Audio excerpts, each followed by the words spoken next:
Welcome back to another Market Insight. We got our initial reaction to the tariffs last week before we saw any market reaction, but now we're back to actually digest the information and talk about it. So let's get into it. We have an outline. We're going to start with what happened last week. We'll pull together a tariff timeline, which is right now it's 7:30 on Tuesday morning. So by the time this gets out, could be a lot that has changed as tariffs go into effect tomorrow. Pretty excited about what the futures are right now, though. Yeah, so far it looks good. There's some good pre-market movement that we'll talk about. Some of the market technicals, what we're seeing, the game theory, the end game, and then we'll go through a case study and close with what changes we're making, what we think we might need to make, or no changes at all. So we'll start with what happened. Wednesday afternoon, we have the Liberation Day, which was not liberating, of course, and we have the tariff announcement. Originally, when they're talking about, Trump comes out talking, the market starts really rallying. And that's because there's this idea, the initial headlines were 10% tariffs across the board. I remember the big key word was reciprocal, and I remember watching it and like, okay, reciprocal, yeah, sure, great. Yeah, reciprocal 10% comes out, all right, great. Market's rallying. So now we know one thing, the market was okay at the time, had priced in 10% tariff with a recovery. Yes. And then we pull out these boards, which we have on the screen here, which Trump was carrying, and it was anything but reciprocal. That's why we're not calling that anymore. Right. The measure was based on trade deficits instead of... Very blunt instrument. It's not about, let's do comparative advantage. You make what you're good at, we make what we're good at, we trade. It was, we don't like trade deficits, so we're going to tax trade deficits. And the problem was the media, of course, on certain channels gets this wrong. They still are out there talking like these are reciprocal tariffs. And because that makes a little bit of sense, right? They charge a tariff, we charge them the same, or because their calculation, they say 50% of the tariff, but that's not how they calculated the tariff. So we don't have reciprocal tariffs. They are supposed to go into effect tomorrow. A lot of them are just way too high, and we can actually do an average of them all and look over time with where tariff rates have been and also what was expected. The black line was really a Wall Street range. We would have been somewhere in the middle of that, and we got a upside beat significantly in the bad way. Right. Tariffs way higher than what were expected. If you were to average this out, 24%, it'd be one of the largest tax hikes ever. Yes. One of the things, though, is that if you haven't subscribed yet, make sure you hit that button because we're trying to send these out on a consistent basis when we have market volatility. And we don't know that we'll always get it out as an email and a text message, but if you hit that subscribe button, you'll get the notification that there's an update. We try to do these once a month, but during market volatility, we definitely want to increase the frequency of these to make sure that you're staying informed. Tariffs come out far higher than expected. You get 5% down day. Flush out on Thursday. Not a full washout. Friday morning, we get retaliation from China, another 5-6% down day. So big moves down. Let's talk about some of the good news. Heading into Sunday night, where early in Sunday, the international markets start trading, so the futures open domestically, and they come out down 3 to 5%. Really another continued washout. I know I was talking to you, going back and forth texting. I think there was at one point down 6%. I mean, it was a big sell-off again after three. So it was basically the third day. We're down 15 to 20% cumulative. We're hitting bear markets at that point. Bear market open. We get to the cash open the next morning, and a fake headline comes out. It drove markets from down 4 to up 2 or 3, which is a 6-7% intraday reversal. Find out that the headline is fake. It was a 90-day pause in tariffs, and the market comes back down, battles throughout the day, and finishes flat. Well, whether it was a fake headline or a planted headline, it doesn't matter. But the big thing there is that it was telling us there wasn't any structural issue, that a lot of this is operating out of fear and pricing in things in the future. And just seeing that rally starts to give people confidence because you start to realize that there is a bottom. People are going to step in, and a lot of this downward movement isn't anything in the structural economy. It's just what's going on with these tariffs. So that reversal, despite being a fake or false headline, was, I think, really needed at that point. Yeah, it's a great sign. Whether that's coming next week from a deal, next month from waiting longer to get a deal, or next year because there's a battle to get these tariffs off, there is at least signs that when we get past this, their market does want to rally. Yeah, absolutely. And another good news from intraday trading yesterday, we got another retaliatory, whatever you want to call it, on China.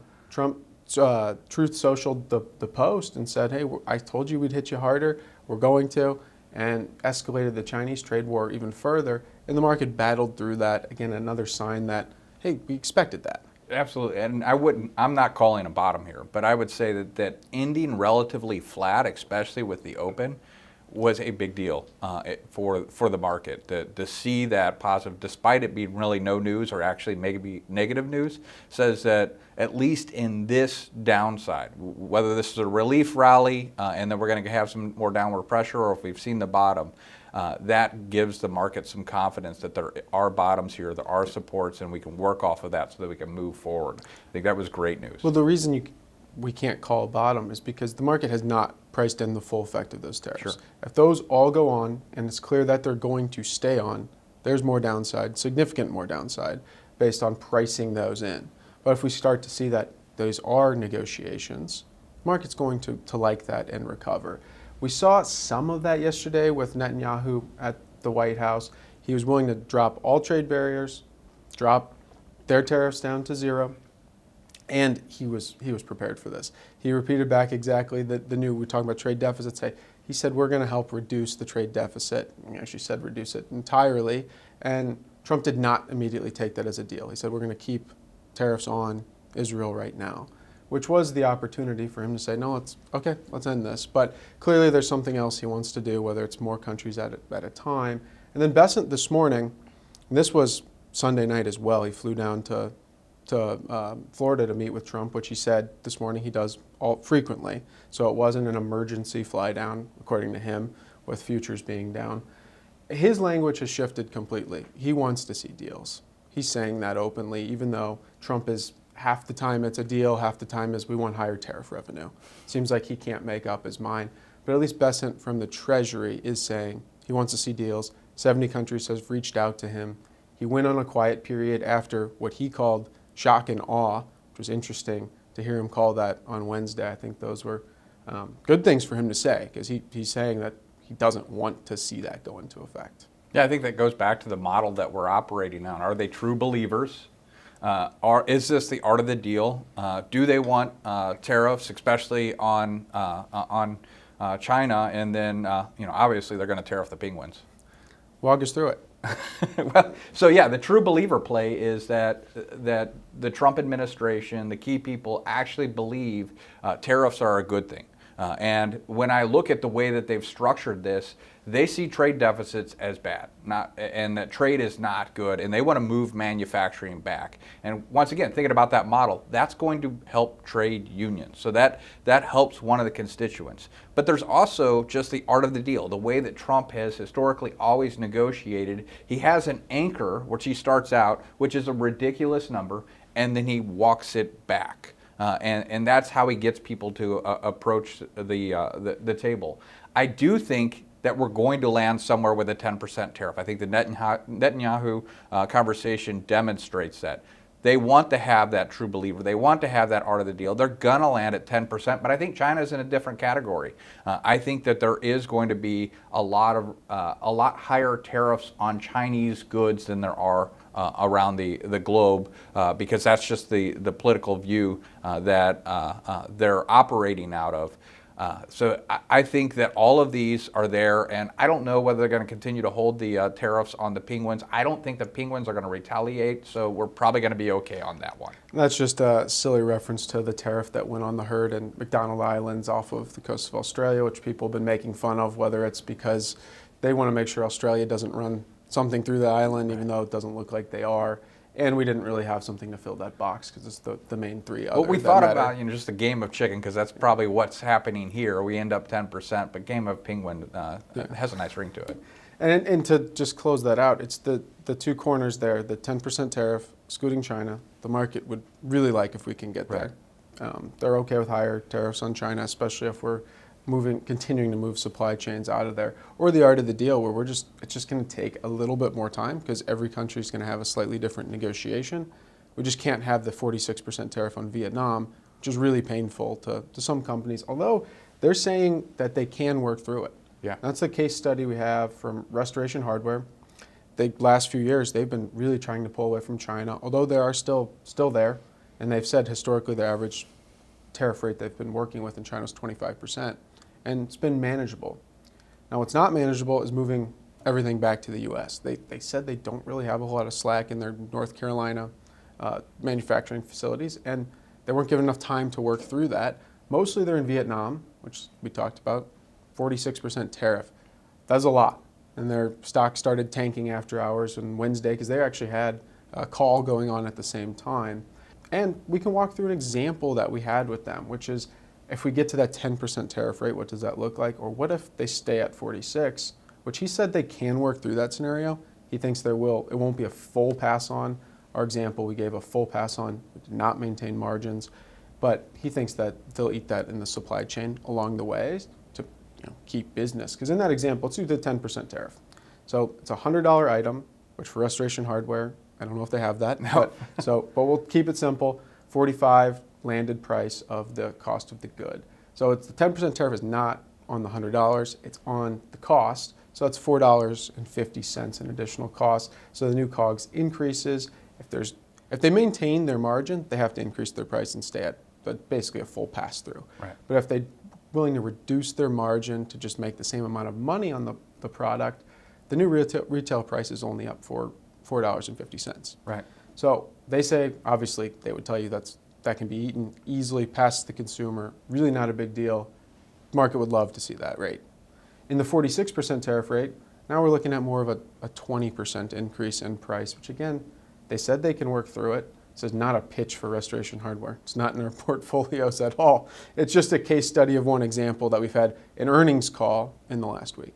Right, and I would just say that the key argument for free trade was that you were offloading some of the lower value creation. Well, if it's lower value creation and you tariff the value, and whenever it hits that top line number, it's going to show up like a normal inflation number. I guess 20% is pretty high, but we did experience that post-COVID. So the market did absorb that. I don't think we're going to land there. I think we're going to be somewhere around 10, 15%. And even if we did, what's going to happen is the Restoration Hardware is going to look at how they can spread that across other countries to bring the trade deficit down within each country to bring that tariff down. But this is survivable. We can work through it. Restoration Hardware does not have a very high profit margin. I think it's like in 2s to 3s. So they're definitely going to have to pass on a decent amount of that. But if you show up with a 3 or 4% increase in your furniture at Restoration Hardware, I don't think anyone's even going to notice, especially if you're shopping at Restoration Hardware. And one thing we didn't note is that 46% punitive rate, that's very weakening the economy. That's in the scenario where the stock market's going to keep falling. Right. And if they do have to pass on all of it, in our example, the $120 item, they're not selling as many of those anymore. Right. Those are going down. That's the weakness in the economy. So even though you have that increase in that price, you're going to see weakness otherwhere. We've talked about this a lot. That's going to offset that. And energy prices will continue to slide in that scenario. Right. That's what energy prices have come down a lot in the last week. So would shipping prices most likely. So there's going to be some offsets there to help smooth and lower the overall price to the consumer. So we've been talking about tariffs and what the impact that they have. Now, those tariffs are likely to add revenue to the government.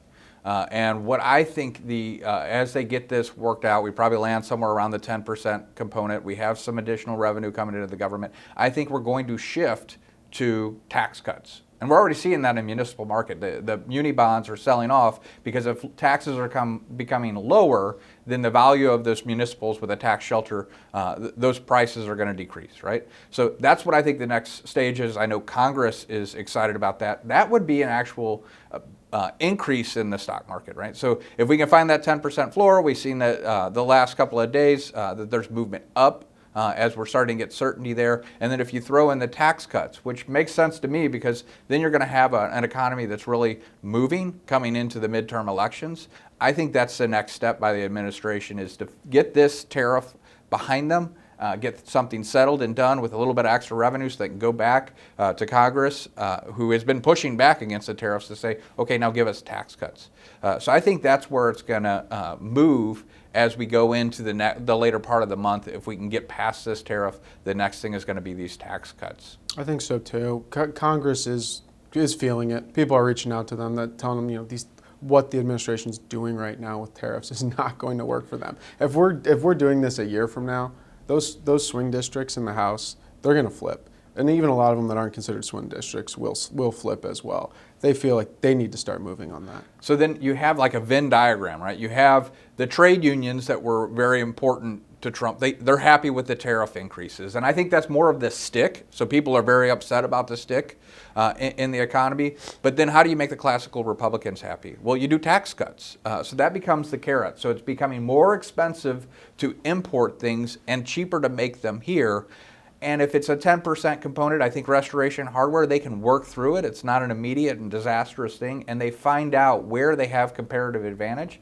So I think this works out. I'm always against taxes, so I'm for the tax cuts and against the tariffs. But I think that's what he's doing. The other one is probably not going to be anything more than just the marketing on Twitter, which is Doge, where it's government spending. So then you have the fiscal hawks, the libertarians, and I think that is like the trifecta that the Trump administration is working on to try to make these constituents, which are really odd bedfellows, all happy. So I think we move from tariffs to tax cuts, and we continue to see a lot of the Doge out there of how much government waste there is. There's plenty of it. Hopefully we see some, but with a continuing resolution right out of that marketing campaign going through, I don't see that the libertarians are going to be happy, which I tend to be that. And one of the things I forgot to mention on the restoration example is none of what we said was how are they going to increase manufacturing here. It was all how do we try to reduce price increases and work it through the channel. So if the end goal was increased manufacturing here, these tariffs didn't accomplish that. Neither of them did. And the 46% example was not enough to try to shift manufacturing here. Not enough time. It doesn't work. They can wait this out. They can, and I think the lower tariffs allow companies like Restoration Hardware to figure out what should be manufactured here, not we got to manufacture everything here, which is a much better trade policy because that's comparative advantages. Maine shouldn't be trying to grow bananas, and the tropics shouldn't be trying to create maple syrup, right? There's advantages of doing so, but I do think it does accelerate the trend that we've seen post-COVID. That was not necessarily who could create the cheapest good, but how resilient is the supply chain. So I do think that trend coming out of COVID will continue, where we do see some onshoring, but it's things that we should onshore, not necessarily things that are very low value add that really it's going to be difficult to get Americans to do them, especially at a wage that other people will do it at. Yeah. The wages aren't even close. Let's move to the Fed. What we pulled here is inflation break-even rates calculated from where 10-year tips are trading versus the nominal bonds. That's not important. What's important is this is what people that are actually allocating their money to bonds are expecting inflation rates to be over on the 5-year panel is the bottom side. The 10-year is the longer, more intermediate term. And what they're saying is if the goal of, and these are based off CPI, funky nuance there, the Fed uses PCE, these tend to be a little bit higher, but so 2.3 on a 5-year break even. It's a little elevated from history, but it's actually pretty reasonable. The Fed likes to say longer term inflation, so they would actually look at as well anchored is typically what they say. They like to look at the higher term expectations, the 10-year at 2.2, 2.19. Obviously it changes quickly. They would say it's well anchored and coming down, so it's supportive. Now they're going to sit on their hands for a while. They say, market down 10% in 2 days is not a crisis to them that they need to act on. Historically, if that's happening, oftentimes it is a crisis that's imminent and they are acting for other reasons. But when they're looking at it right now, it's nothing they need to do. So if they're saying there's a Fed put, it's certainly lower than where we are now. But at least when they're looking at it now, inflation expectations are coming down. I think they're right to go slow on this because this isn't a structural problem. This is a headline problem. There isn't really anything that the broader economy needs to be adjusted on. We just need to get some certainty on what the policy is going to be. But I do think inflation, and we've talked about it before, I don't think we're going to see a spike in the CPI or any other measure of inflation. I do think it'll slow standard of livings. I've said that. You can listen to other calls. But I think the Fed will eventually get in a position where they have to lower rates because inflation isn't as high as they expect. But I think they're also wise because if inflation moves up. Now, if they don't lower rates and inflation's going down, I think the Trump administration can credibly lay blame on the Fed for a slow or a stagnant economy. So I think that the political motivation, if inflation does stay low or not as high as they expected, we're going to eventually see some interest rate cuts. When we move to portfolio implications, let's talk about that real downside risk. So the downside risk is significant weakening in the economy, mostly caused by the tariffs, right? That'd be the initial push that would reduce this. We've obviously taken sentiment, washed it out completely. The consumer is in a tough spot right now. In that scenario, and the fear in the headline, you turn on CNBC, they're calling it stagflation, slow growth or no growth, and high inflation. What we just described is very counter to that. Yes, it is. We're saying that in that scenario, you are not going to have inflation. Measured by CPI. Right. Which means the Fed can cut rates in that scenario. The Fed can help with some sort of short-term backstop in that scenario, and they will as part of their mandate when they're seeing inflation come down significantly. That's the scenario where, and again, we laid it out that we still think even if that does start to play out, the move in equities is to stay invested because there will be a time when we are significantly changing that, and we saw what happens when these tariffs are pulled off and the good news will rally. So to us, it's a fixed income hedge. We want to make sure our bonds are hedging our equities. Yes. In that scenario where rates are coming down significantly, you want to be holding intermediate or longer term bonds. So it's the changes we've been making. We want to make sure we have higher quality fixed income so we're not as correlated to the equity markets.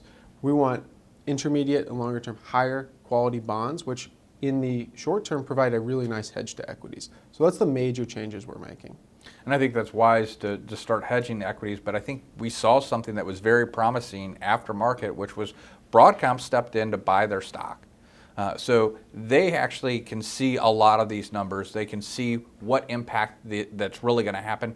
And whether they're right or not, they're constructive on their stock price. So they're buying it back, and it's probably one of the big reasons that we see futures open this morning is because the corporations that have much better data are looking at this and they're saying it's a buy here. So we're hedging the equities in case that position is wrong. So you have things that are negative correlates, things that are going up to kind of reduce this volatility. But I'm very constructive whenever I start to see stock buybacks because they have some of the best information on this, and they're saying that their stock price it's a deal. Yeah, they said they're the ones that have the visibility in their business. Look at the market. The market's claiming no one does, and they're saying we have confidence in it. Now, could that be an outlier this earnings season, which kicks off this Friday? It could be a tough earnings season. It could be a kitchen sink earnings season of throw it out. We don't know. We'll take the hit. But we also could see the opposite, where people start saying, business is not as bad as feared. Chris, during COVID, we came out aggressively with a V-shaped recovery, and that turned out to be an accurate call. A lot of that, though, was dictated by just the increase in the money supply and the fiscal stimulus that the government was doing. We don't see that here. No. The Fed is going to be slow to act. What do you see the recovery look like? The Fed's going to be slow to act. There's certainly some brand damage from the U.S. perspective, right? We've been closing ourselves off. There's models we thought about talking about today that simply in emerging markets, when you open yourself up, you have a nice increase in your stock prices. Well, we're closing ourselves off. Well, you should have the opposite of that. So that damage that's been done, and the Fed's not going to be buying bonds anytime soon. They did reduce how much they're selling, which is a good sign. That takes the V-shape really off the table. I think the bottom, when it happens, will feel like a V-shape. It's going to be a strong rally, but we're not going to get back to the highs we just had a couple months ago because of some of that damage. So for me, I think it gets more in the bottom right there, which in this chart was called the swoosh-shaped, where it just we have a strong recovery and then taking more time to get back to the highs we've seen. especially if we do get the tariffs past us and we start to move into tax cuts. I think that's very likely to be the case. And without the Fed acting, you're not going to have that sharp new highs. It's just going to be grind through it and have that slow climb the wall of worry. That's actually the better, healthier market. Mm-hmm. Well, we want to stay on top of this. We'll be back again next week. Want to make sure you're hearing from us, because if you turn on CNBC, it's markets in turmoil. It's going to be their favorite thing to do when the market's down is to bring on the extreme bears who have been calling for significant pullbacks for a decade. And it's their time to shine right now while the market's down and continue some of that negativity, which I don't think is warranted. I don't think it makes sense for where we're headed. So I want to make sure we're the ones coming and delivering the content, and we'll see you next week.